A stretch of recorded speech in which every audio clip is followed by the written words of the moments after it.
Heavyweight commentary panel Babur রিজওয়ানদের বিপক্ষে নামিয়ে দিলেও হয়তো খেলা জমিয়ে দেবে পাকিস্তান সুপার লিগের ধারাভাষ্যকাররা। অথচ বিপিএলে ভালো মানের কিংবা নামী কমেন্টেটর দেখা যায় কালে ভদ্রে। কার্টলি অ্যামব্রোস, টিনো মায়োদের অদ্ভুত উচ্চারণ আর ধারা বিবরণী শুনে টাইগার ভক্তরা হাসে, ট্রল হয় চারপাশে। ফ্র্যাঞ্চাইজি ক্রিকেটে আইপিএলের পরেই যে পিএসএল জায়গা করে নিয়েছে সেটা বোঝা যায় তাদের দূরদর্শিতা আর পেশাদারিত্ব দেখে। শুক্রবার শুরু হচ্ছে 10ম আসর। 10কে রোমান সংখ্যা এক্স বলা হয়। সেই এক্সই ফুটে উঠেছে দৃষ্টিনন্দন ট্রফির বুকে। গোটা পাকিস্তানের আনাচে কানাচে দর্শনীয় স্থানে ট্রফি ট্যুর করিয়ে দারুণভাবে হাইপও তুলেছে পিএসএল কর্তৃপক্ষ।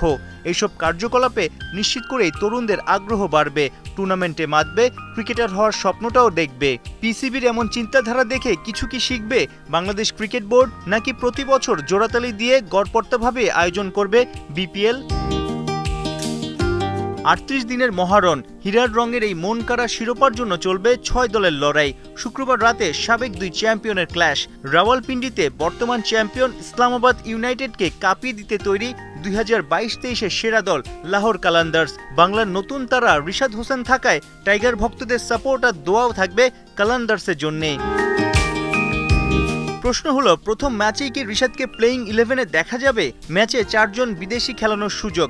শাহিন শাহ আফ্রিদির স্কোয়াডে বাকি বিদেশিরা হলেন স্যাম বিলিংস, সিকান্দার রাজা, ডেভিড ভিজা, কুশল পেরেরা, টম কারান ও ড্যারেল মিচেল। সেক্ষেত্রে লেগ স্পিনিং অলরাউন্ডার হিসেবে রিশাদের সুযোগ মেলার সম্ভাবনাও জোরদার।